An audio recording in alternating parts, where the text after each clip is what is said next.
Welcome to Routes and Returns, the business of travels. Here, we go beyond bookings to the real conversations, strategy, decisions, and experiences that drive the industry. This is where travel meets insight. Routes and Returns is brought to you by Seham's Travels Groups. Hello, everyone, and welcome to another episode of Routes and Returns. Today, we're going to be talking about the reality of decision makings and lessons that actually worked from the decision made. So very often, people see the thriving and very successful travel company, but very few people see the decisions that were made behind the scenes, decisions that made the company money, cost the company money rather, or also change the direction of the business. So today, we're here with company guru or travel business guru, and we're going to be asking him some questions. So in your experience as a travel company guru or travel business guru, how much success actually comes from making the right decisions?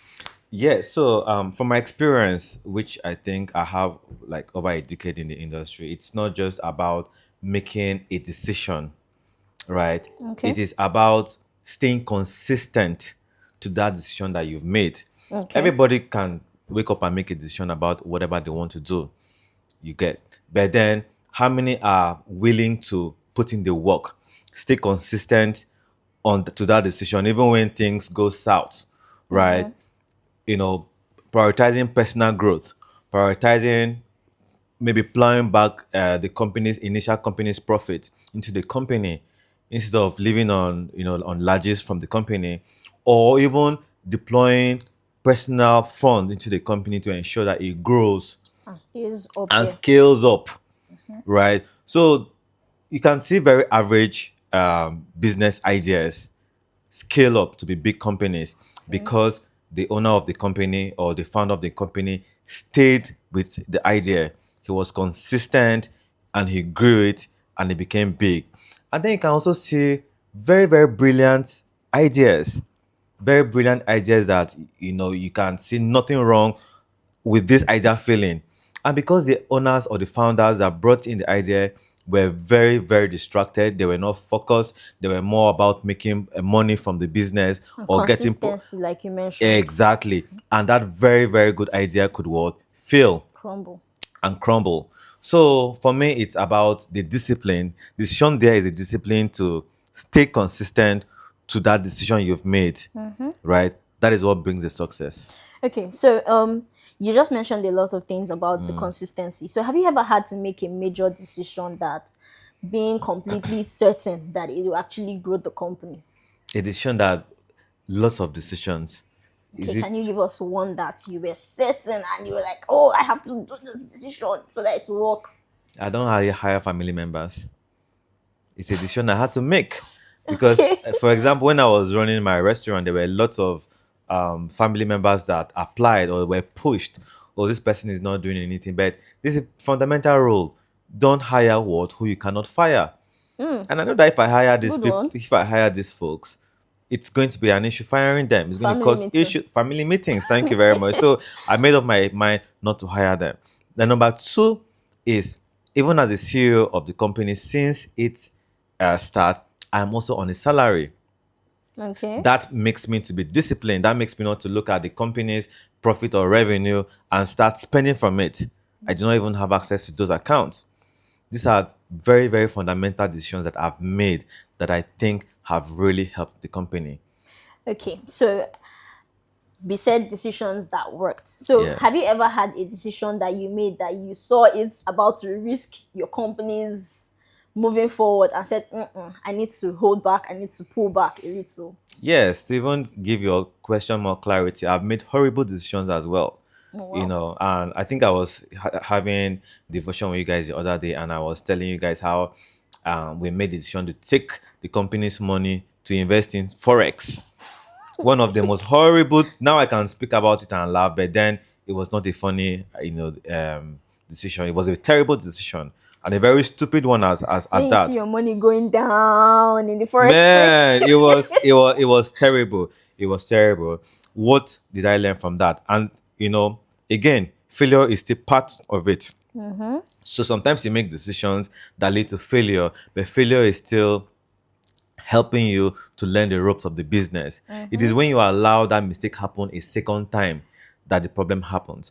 So what did I learn from that mistake? I made a decision that any money we made is going to be reinvested into the business, not Okay. put somewhere else, or investments that we could monitor and see its track records, where it's coming from, not one that we don't know who is controlling the ropes behind. I'm not against forex trading, but then some of these things are not for us anymore. Okay. I was about to ask what happened afterwards, the forex trading, but you already mentioned. We are lucky we didn't end up in police custody. Yes. Okay, so we talked about things that happened, decisions that you made. So let's talk about decisions that actually worked, that became very successful. Aside the one of not hiring family members, like you said. So let's talk about decisions that, if you look back now, you're like, I'm very glad I made that decision. Very good question. One of the very good decisions I've made in the last 3 years was coming to Lagos, because as of that time, we really had no reason to come to Lagos. There was no need. Most people that I kind of spoke to about were kind of discouraging the move, that, oh, it's not necessary. A travel agency can operate wherever it is. It's mostly online. People can see your ads and just call you guys and Okay. get things So done. you left your comfort zone. I left my comfort zone. And as of that time, the restaurant in Abuja was doing really well. So I had free food, I had free network. I'll just go to the restaurant. Free food. I'll just go to the restaurant after work, just meet people, network with people. It was just cool. Okay. But something in me just told me that no, this is not it. There's more. And I came to Lagos, and it wasn't easy, when we first started. And to be honest, it's one of the good decisions that we've made for this company. So there was actually a moment when you realized, this was a very, very great decision. Absolutely, it's been a great decision. Okay. That's why we are here. Yeah, You. that's why I'm here. That's why I'm here. Okay. Yes. So did this success happen immediately, or was there a process before the results became clear and visible? It was a process, an entire process. Mind you, my boss said he started his business from his gongoro, as they call it. So Yes, in our last podcast, right? Yeah. So it was a whole process. We came to Lagos. Before I even came to Lagos, when I first came to Lagos, I didn't even know there was an island and a mainland. It was that bad. I had only come to Lagos twice when I was flying out of the country using the Lagos airport. okay. So I had to come and understand how Lagos works. The geography. The geography, the kind of people that are in Lagos, where best to locate an office, where best to stay. I started from ground zero, and that taught me a lot of things that I never knew, even after running the company for a decade. Okay. Yes. Okay, so these experiences that you've had, how did it shape you as a leader in a travel agency or travel company? Yeah. So one thing with the experiences is that they actually do shape you. It helps you to be disciplined. It helps you to be more understanding. It helps you to be empathetic to people. So for this experience that I've learned, most importantly, we value experience, selling experiences to our clients. When we meet clients in this company, we're not about profit, what we're going to get from them. We're not asking them, oh, come and buy a flight ticket or a tour itinerary from us. We want to sell experiences to them that they enjoy. Want to know the kind of things they want. Are you someone that likes a culture? Do you like wildlife? Do you like city life? And tailor it to their needs. Tailor it to their needs. Give them experiences that they enjoy. Right. So that is one thing that has really, really shaped my ideology in this company. It's not about profit. It's about making people happy, selling experiences, being that person. And I always tell you guys that in this company, when somebody comes to you, they are coming to you with their dreams. It's just like a doctor when you are a doctor in the hospital, somebody is coming to you with their life. People have aspirations, they have dreams, they have things, bucket lists that they've saved their mornings to do. They have, some people want to school abroad. It's been their lifelong dreams. So they're handing over their dreams to you. It's left to make it come to make true. it happen. Exactly. And that is why we're here. Okay. So that was today's episode of Routes and Returns. Well, I feel like I can open up a company right now after all this, this one had to talk, this one-on-one with Mr. David, our CEO. Be ready to go through the process.